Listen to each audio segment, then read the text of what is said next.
한번 설교의 제목 한번 읽어보시겠어요, 성도님들? 시작. 네, 하나님 마음에 합한 교회. 또 하나님 마음에 합한 사람. 우리가 하나님의 마음에 합한 교회, 하나님의 마음에 합한 사람이 되면 성경은 이렇게 우리에게 증언을 하는데요. 우리 한번 읽어볼까요? 사도행전 13장 22절 후반절 함께 읽죠. 시작.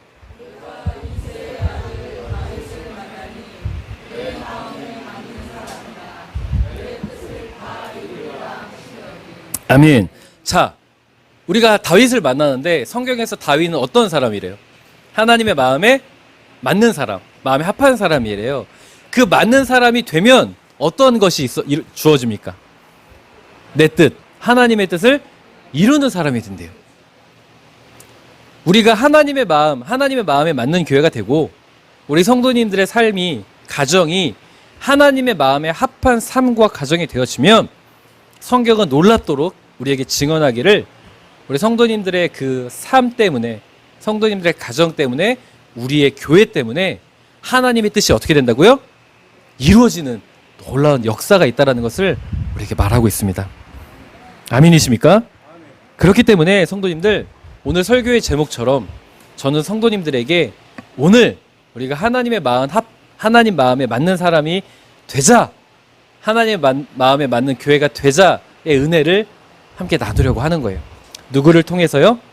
다윗을 통해서 성도님과 함께 그 은혜를 나누려고 합니다. 그래서 질문해 보겠습니다. 성도님들, 다윗은 어떤 사람입니까? 저는 늘 정답을 가르쳐 드리죠. 제가 그래서 설교의 제목을 한번 읽은 거예요. 제가 설교의 제목을 읽은 이유가 있어요. 다윗은 어떤 사람입니까? 우리 이기나 집사님 자신 있으십니다. 하나님 마음에 합한 사람. 하나님 마음에 합한 사람이죠. 동의하십니까? 정말 다윗이 하나님 마음에 합한 사람이라고 인정하세요? 자, 그럼 여기서 다윗에 대해서 한번 생각해 보죠. 다윗이 밧세바를 취하기 위해서 살인 교사를 했습니다. 누구를 죽이기 위해서요? 밧세바의 남편인 우리아를 죽이기 위해서. 밧세바를 너무 자신의 품 안에 안고 싶어서 우리아를 죽였어요. 자, 그리고요, 다윗이 아픈 손가락이 있습니다. 다윗의 아픈 손가락. 다윗의 아픈 손가락이 누굴까요? 압살롬도 맞지만 압살롬이 반역을 일으키게 된 결정적인 원인을 성경에 소개하고 있습니다. 아픈 손가락이 있어요. 다윗의 귀한 딸 다말입니다. 다말이 누구에게 욕을 보였죠? 다윗 첫째 아들 암논에게 욕보임을 당하죠. 그런데 그때 다윗이 충분히 막을 수 있었어요. 다윗이 막을 수 있음에도 불구하고 다윗은 어떤 사람이냐면 굉장히 계산적인 부분도 있습니다. 정치적인 부분에 뛰어난 사람이에요. 그래서 어떻게 합니까? 모르는 척을 합니다. 혹시 성도님들 그 드라마 중에, 제가 이번에 아시아나 비행기를 타고 오는데, 갈 때, 대한민국에서 미국을 갈 때 놀랍도록 재미있게 본 드라마가 있습니다. 혹시 재벌집 막내 아들이라는 드라마를 아십니까? 아시나요? 그 비행기에 있어서 너무 시간이 있다 보니까 그 드라마를 보게 되었는데 너무 놀라웠어요. 이 재벌들의 문화가 가족이고 뭐고 없습니다. 뭐 앞에? 돈 앞에. 어제의 적이 오늘의 친구가 되고 오늘의 친구가 내일의 적이 됩니다. 그렇더라고요. 자신의 자리를 지키기 위해서 굉장히 정치적인 싸움을 하는 그 드라마를 보게 되었는데, 다윗이 충분히 막을 수 있음에도 불구하고 딸을 보호해 주지 않았던 것이 성경에 기록되어 있어요. 아픈 손가락이에요.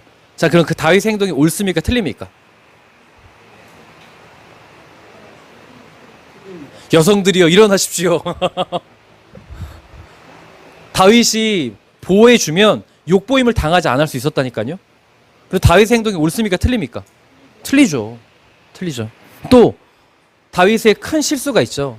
제가 예전에 설교했을 때 두 가지의 큰 실수를 이야기했는데, 밧세바를 취한 사건과 하나 뭐죠? 제가 이래서 설교할 맛이 나고 우리 성도님들이 설교를 복습 안 한다는 게 티가 나는 겁니다. 인구조사를 하지 않습니까? 인구조사. 자, 그럼 다시 질문해 보겠습니다. 성도님들, 다윗은 하나님의 마음에 합한 사람입니까? 아까 굉장히 자신 있으셨잖아요. 다윗은 하나님의 마음에 합한 사람이니까 질문했을 때 모두가 다 네라고 하셨고, 이기자 집사님 어떻게 그 입장 어떻게 어떠십니까? 자, 다윗은 하나님 마음에 합한 사람입니까? 아멘이십니까? 성도님들은 그럼 지금 누가 되신 거냐면 사도 바울이 되신 거예요. 우리 성도님들은 저보다 더 위대하신 영적인 사람입니다. 이 사도행전 13장은요, 성도님들, 사도 바울이 설교하는 내용이에요. 누구를 전하기 위해서 누구를 소개하냐면 예수 그리스도를 전하기 위해서 다윗을 자신 있게 소개해요. 사도 바울은 자신 있게 소개합니다. 다윗은 어떤 사람이라고요? 하나님 마음에 합한 사람이라고. 자, 그럼요, 성도님들, 사도 바울은 똑똑할까요? 똑똑하지 않을까요? 이 사도 바울이 똑똑한 건지 다 아시잖아요. 그죠? 그러면 사도 바울도 다윗의 약점들을 알았을까요? 몰랐을까요? 근데 알았음에도 불구하고 바세바를 취했던 사건이나 딸 다말을 보호해주지 않았던 사건이나 인구조사를 했던 사건을 다 알고 있음에도 불구하고 왜 사도 바울은 하나님 마음에 합한 사람이라고 다윗을 자신 있게 소개했겠습니까? 자, 우리 성도님들도 똑같이 자신 있게 하나님 마음에 합한 사람을 했으니까 질문해 볼게요. 왜 그런 사건이 있음에도 불구하고 다윗은 하나님 마음에 합한 사람입니까?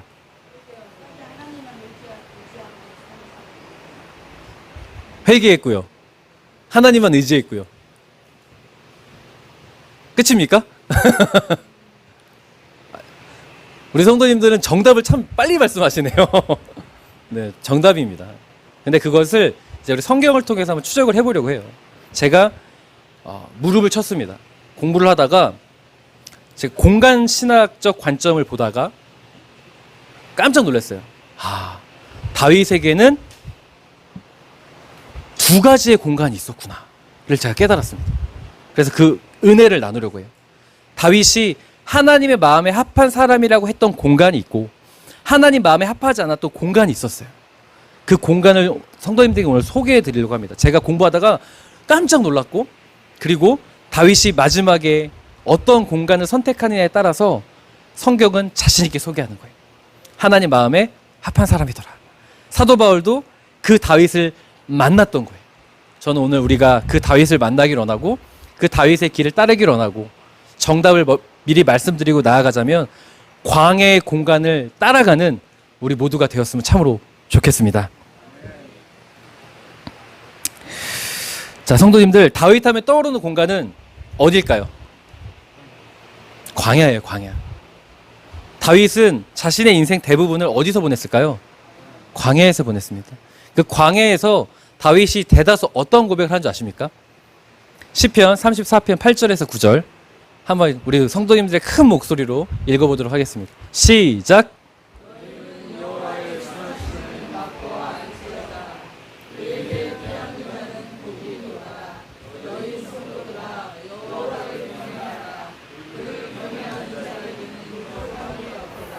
아멘.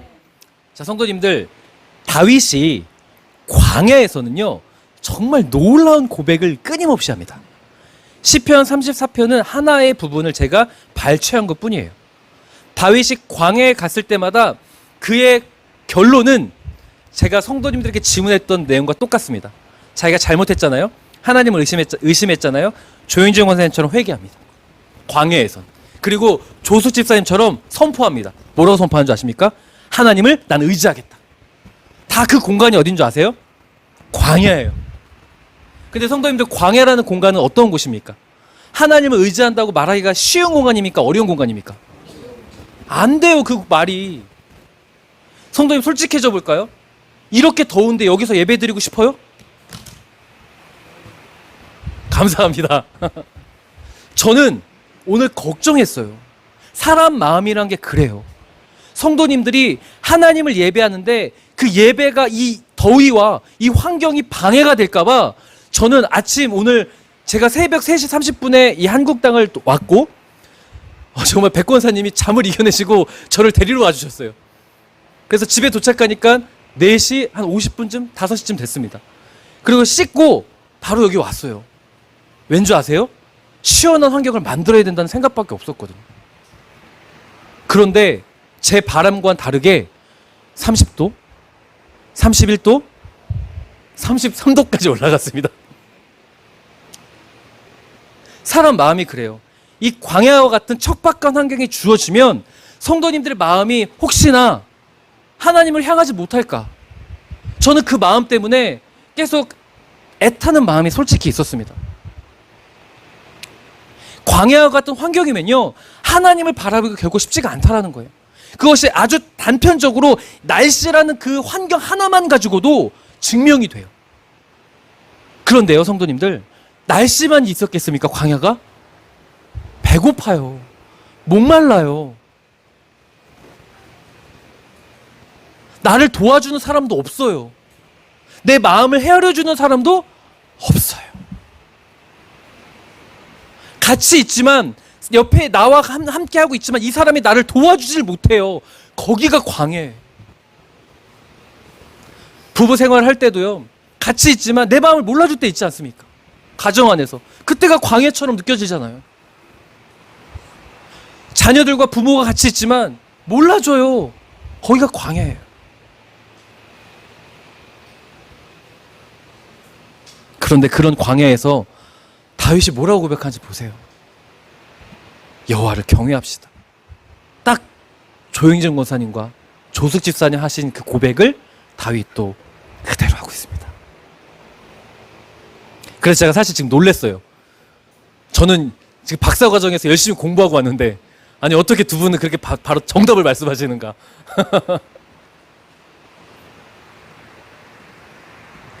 다윗은요, 성도님들, 시편을 읽을 때마다 이 고백이 나오면 제가 성경책에 이번 2주 동안 광야를 적고 왔습니다. 광야. 왜냐하면 제가 힘들 때마다 그 광야를 꺼내려고, 제가 항상 내 마음이 무너지거나 힘들 때면 그 광야를 꺼내서 다윗이 되려고 일부러 광야를 적었습니다. 다윗은 광야라는 공간에서 끊임없이 하나님을 찾았습니다. 하나님을 찾을 수 없는 그 공간에서 하나님을 찾았어요. 그런데요, 성도님들, 놀랍게 이때는 하나님께서 그 다윗을 바라보고 어떤 마음을 느끼셨냐면 흐뭇함을 느끼셨어요. 환경적으로 완벽하지 않아도 하나님을 의지하겠다고 말하는 그 다윗에게 끊임없이 언약을 주세요. 하나님은 계약을 하세요. 뭐라고 계약하시냐면 내가 너의 집안을 견고하게 하겠다고 말씀하세요. 그 약속이 언제 주어지냐면 광야에서예요. 그런데 성도님들, 다윗이 공간이 바뀔 때가 있습니다. 또 다른 공간이 있어요. 다윗이 어떤 공간으로 이동할까요? 한번 생각해 보십시오. 어디로 갈까요? 다윗 하면 떠오르는 공간 또 어디가 있습니까? 광야 말고 다윗이 있었던 곳. 네? 그렇죠. 궁궐입니다. 궁전입니다. 자, 사무엘하 11장 1절 우리 한번 읽어볼까요? 시작. 그 해가 돌아와 왕들이 출전할 때가 되매 다윗이 요압과 그에게 있는 그의 부하들과 온 이스라엘 군대를 보내니 그들이 암몬 자손을 멸하고 랍바를 에워쌌고 다윗은 예루살렘에 그대로 있더라. 아멘. 다윗이 궁궐에 그대로 있다라는 것을 성경은 의도적으로 말하고 싶어요. 그런데요, 성도님들, 궁궐에 있던 다윗의 태도를 보세요. 제가 예전에 설교할 때 성도님들께 가르쳐 드렸던 거 기억하실 겁니까? 고대 근동시대의 왕의 역할은 뭐예요? 전쟁에 나가야 돼요. 그게 백성을 보호하는 것이고 그게 마땅한 왕의 역할이에요. 그런데 지금 다윗은 궁궐에 있었는데 뭐 하고 있습니까? 왕의 역할을 마땅히 하지 않아요. 이 말은 뭘까요? 왕의 역할을 하지 않았다라는 건 무엇을 뜻하는 걸까요? 하나님 마음에 합한 겁니까? 하나님 마음에 합하지 않은 겁니까? 합하지 않았다는 걸 소개하고 있는 거예요. 다윗은 궁궐에 있을 때 죄에 너무 많이 노출돼요. 이 사무엘하 11장 1절에 궁궐에 있었더라는 선언이 있은 뒤에 어떤 사건이 벌어지냐면 밧세바를 범해요. 그리고 여전히 궁궐에 있었거든요.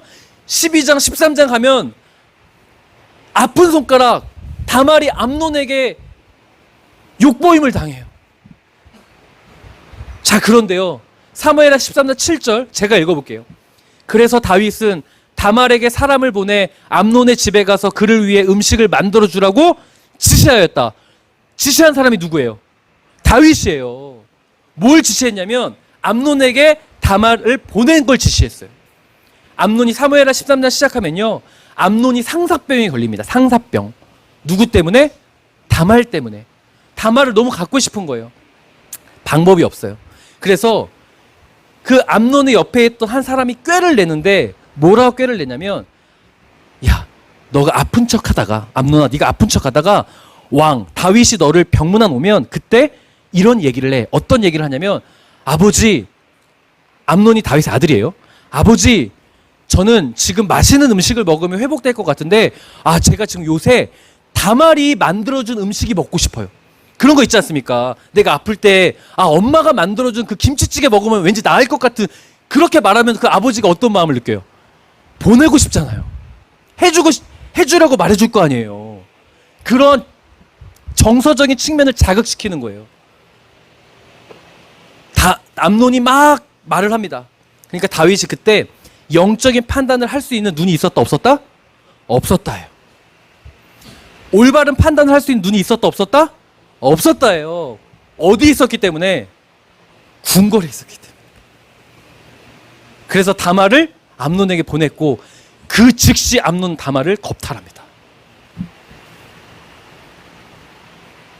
그래서 어떤 일이 발생한 줄 아세요?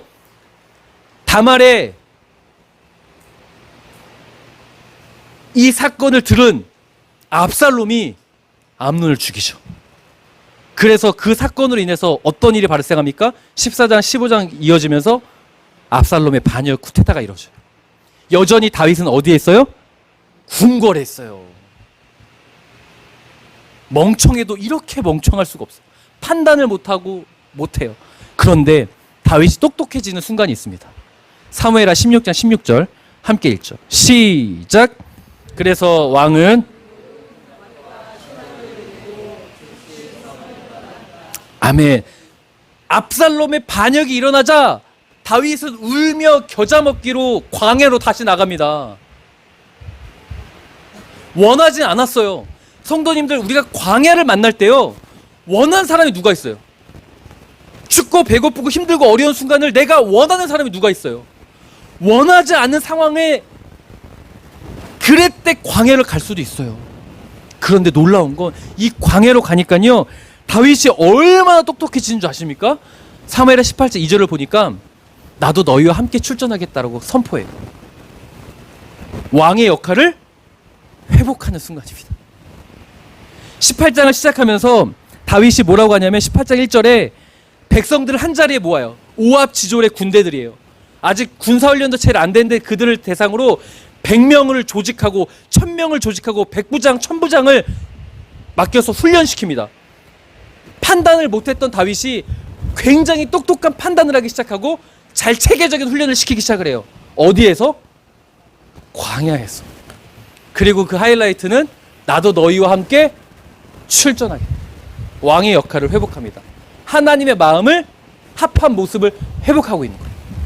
생각해보세요. 밧세바를 범하고 다말, 아픈 손가락 다말을 욕보임을 당하게 하고 압살롬의 쿠데타에 그렇게 쫄보가돼 도망가고 하나님 마음에 합한 사람의 모습입니까? 다 그때는 어디에 있었어요? 궁궐에 있었습니다. 성도님들, 궁궐은 어떤 곳입니까? 편안하고 부족함이 없고, 이 궁궐을 원하시기 때문에 이게 조심스럽게 말씀 안 하시는 겁니까? 궁궐은, 성도님이 생각하는 궁궐은 뭐가 있습니까? 내가 도와달라 하면 언제든지 내 필요에 따라 움직일 수 있는 모든 장치가 있고, 늘 풍요로움이 있고 외롭지 않고 늘 즐겁고 아닌가요? 아닌가요? 저만 그런가요? 제가 지금 큰 실수를 할 뻔했습니다. 우리 성도님들은 사도 바울이 되어서 다윗이 다 하나님 마음에 합하다고 했는데 제가 지금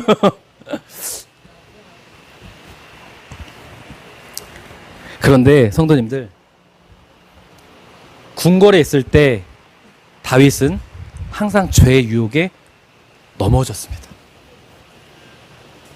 우리 한번 우리의 삶을 한번 적용시켜 볼까요? 우리가 좀 살만해지잖아요. 내가 힘들 땐, 참 광야 같을 땐 그렇게 하나님밖에 없어요. 아닌가요? 내가 좀 살만해지면요. 살만해지면 어떻습니까? 더우신가요?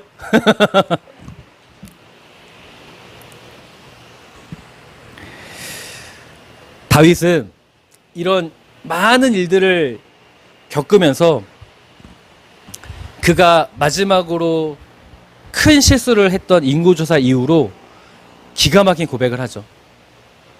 나는 하나님께 혼나더라도 하나님께 혼나겠다는 고백을 하는데, 저는 그 이후에 다윗이 자신이 어디 있어야 될지를 분명히 깨달았다고 믿는 말씀이 등장했다고 믿습니다. 말이 이게 꼬이네요. 다윗이 그런 선포를, 믿음의 선포를 하는 구절이 있어요. 자, 열왕기상 1장 4절 너무 중요합니다. 함께 읽겠습니다. 시작. 이 처녀는 심히 아름다워 그가 왕을 받들어 시중 들었으나 왕이 잠자리는 같이 하지 아니하였더라. 아멘.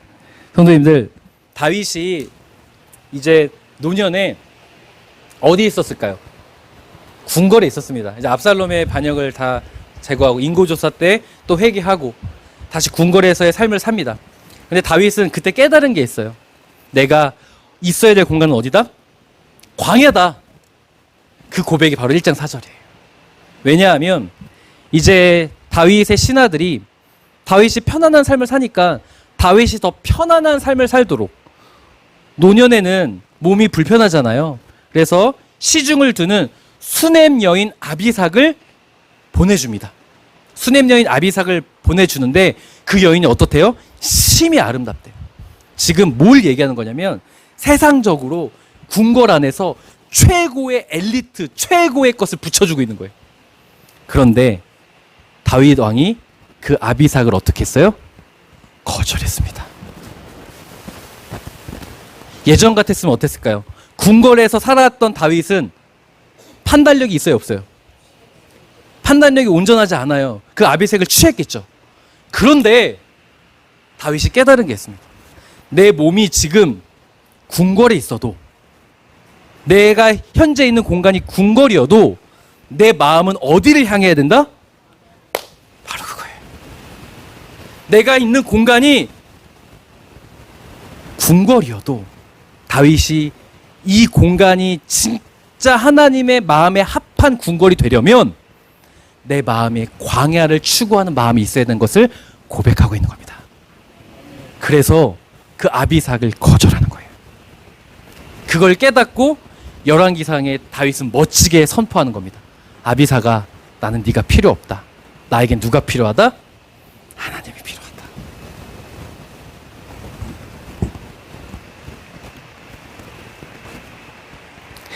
궁궐에서 누릴 수 있는 것을 다윗은 스스로 거부하고 있습니다. 다윗은 스스로 궁궐에 있지만 스스로 궁궐의 삶이 아니라 광야의 삶을 선택하고 있는 거예요. 이때 성도님들 보셨을 때 이 다윗은 하나님 마음에 합한 다윗입니까? 아닙니까?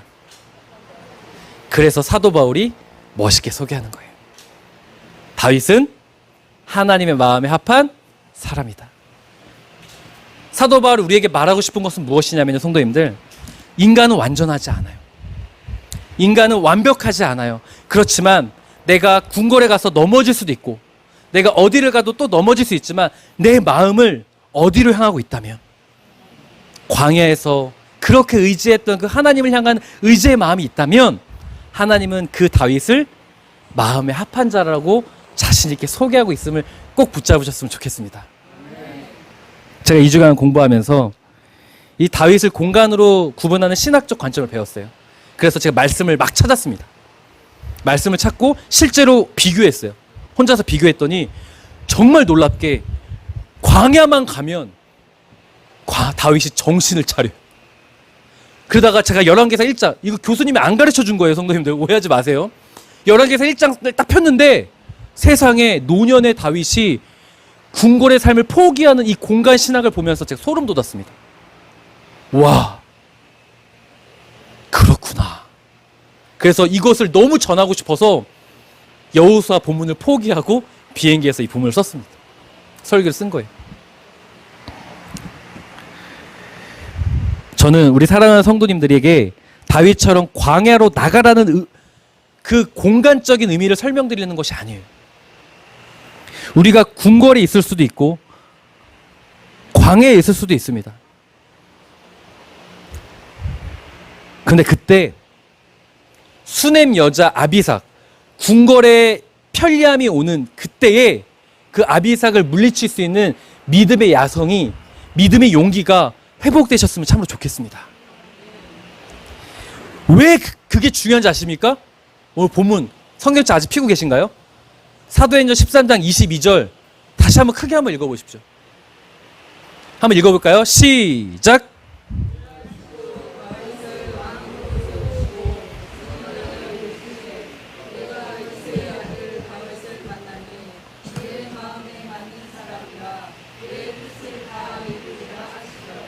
아멘.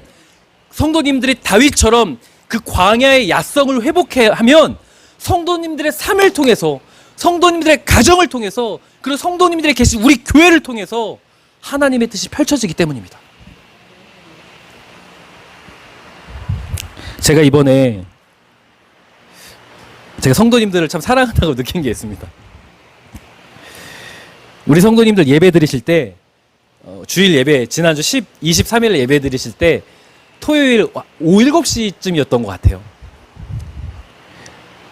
그래서 막 같이 공부하는 목사님들이 이제 맛있는 거 먹고 막 구경한다고 하는데 저는 어떻게 했냐면 못 가겠다고 했어요. 성도님들 예배 드릴 때 나도 온라인 예배 들어가야 된다.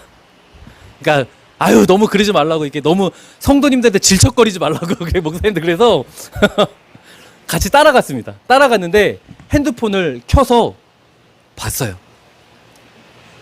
제가 잊지 못하는 한 장면이 있어요. 안영호 목사님께서 설교 얼마큼 해도 되냐고 물어보시더라고요. 그러니까 조숙 집사님께서 길게 하라고 하시더라고요. 진짜 길게 하시더라고요. 괜찮으셨습니까? 근데 너무 말씀이 좋으셔서 성도님들에게 은혜가 있으셨다고 믿습니다. 제가 미국으로 공간을 분명히 이동했습니다. 근데 제 마음이 어디 있는 줄 아십니까? 어부들교회에 있었어요. 제가 이 마음이, 제 마음이 어부들교회에 있었기 때문에 저는 매일처럼 성도님들 기도했어요. 제가 아내한테 그날 확인했습니다. 여보, 그 김효민 집사님, 안영호 목사님께 기도해 주셨어? 확인했어요. 왜냐하면 저는 기도 받아야 된다고 생각했거든요. 제 마음의 공간이 미국에 있는 것이 아니라 여기에 있기 때문에 저의 모든 관심사는 우리 성도님들을 사랑하는 마음이에요.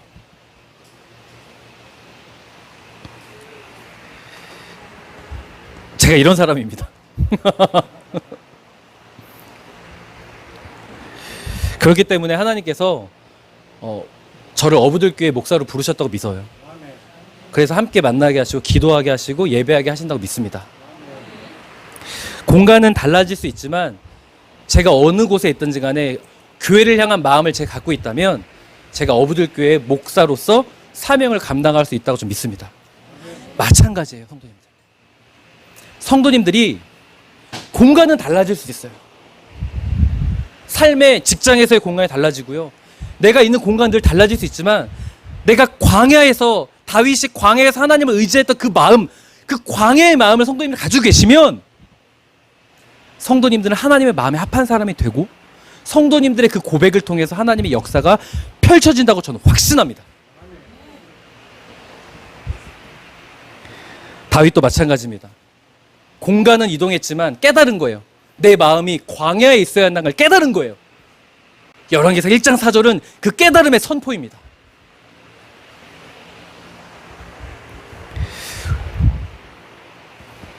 성도님들, 하나님은요 이스라엘 백성들에게 애굽을 탈출해서 어디로 가라고 하셨죠? 가나안으로 가라고 하셨습니다. 공간적으로 보면 가나안 땅은 애굽에 비해서 하나님의 축복이 있으니까 궁궐이라고 할 수 있어요. 그렇죠? 그리고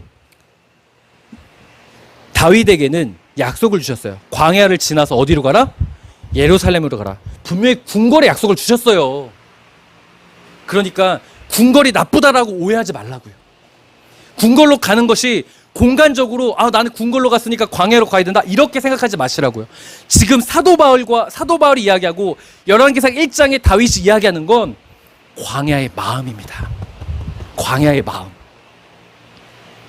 하나님은 우리 사랑하는 성도님들이 가나안 땅을 가기를 원하시고 우리 사랑하는 성도 다윗과 같은 우리 성도님들을 예루살렘 성으로 데려가기 싶어 하셔요.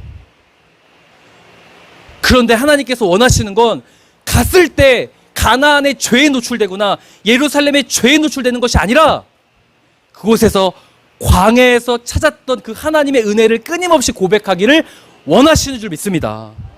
하나님의 마음에 합할 때 비로소 성도님들을 통하여 하나님의 뜻이 펼쳐지기 때문이에요. 저는 우리 사랑하는 성도님들과 광야의 마음을 회복하는 교회를 하고 싶어요. 제가 공부해서 내린 결론이에요. 2주 동안 공부하고 와서 내린 결론은 광야교회 해야 되겠다. 우리 성도님들과 우리가 성장하겠죠. 환경적으로 분명히 더 좋아질 거라서 믿습니다. 우리 교회가 성전이 세워질 거고 더 나은 환경이 될 거예요. 아무도 아멘 안 하실 수 너무 하시는 거 아닙니까? 더 나아질 거예요. 우리 분명히 가나안 땅으로 가고 궁궐로 예루살렘으로 우리 인도하실 거예요. 고맙습니다. 근데 그게 뭐가 중요합니까?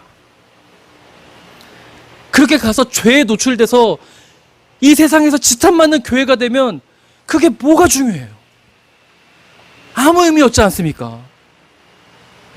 그렇게 하나님께서 우리를 성장시켜 주시면 하나님의 성장과 발맞추어 우리는 광야의 마음을 끊임없이 붙잡아야 될 줄 믿습니다. 성도님들이 신앙의 연수가 점점 더 늘어나면 뭐합니까? 궁궐의 마음만 가득하면 그게 뭐가 중요해요? 광야의 마음이 가져서 하나님의 뜻이 가득한 우리 사랑하는 성도님들의 삶이 되시길 주님의 이름으로 간절히 축원드립니다. 다윗의 광야의 하이라이트는 아둘람 공동체입니다. 사울왕을 피해서 아둘람 굴로 숨잖아요. 아둘람 굴로 숨을 때 정말 오합지졸들이 모였습니다. 오합지졸들이 모였어요. 저는 우리가 오합지졸이 차라리 됐으면 좋겠습니다. 내가 잘났다고, 내가 이거 할 줄 안다고 떠들어대는 자들이 아니라 나는 약하다고, 나는 못났다고, 나는 하나님밖에 없다고 그렇게 광야의 마음을 외치는 그 오합지졸이 됐으면 좋겠어요. 하나님은 그 아둘람 공동체를 통해서 이스라엘 군대를 만드셨거든요.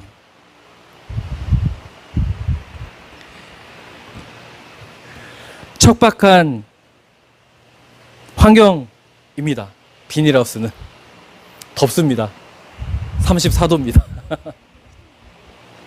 그렇지만 어떤 환경이어도 우리의 마음이 하나님을 의지하는 마음을 빼앗기지 않았으면 좋겠습니다. 성도님들에게 많은 어려움이 오고 많은 실망이 오고 좌절이 오고 괴로운 순간이 온다 할지라도 광야의 마음을 뺏기지 않으셔서 하나님의 뜻을 이루어나가는 복된 인생이 되시길 주님의 이름으로 간절히 기도하겠습니다. 기도하겠습니다.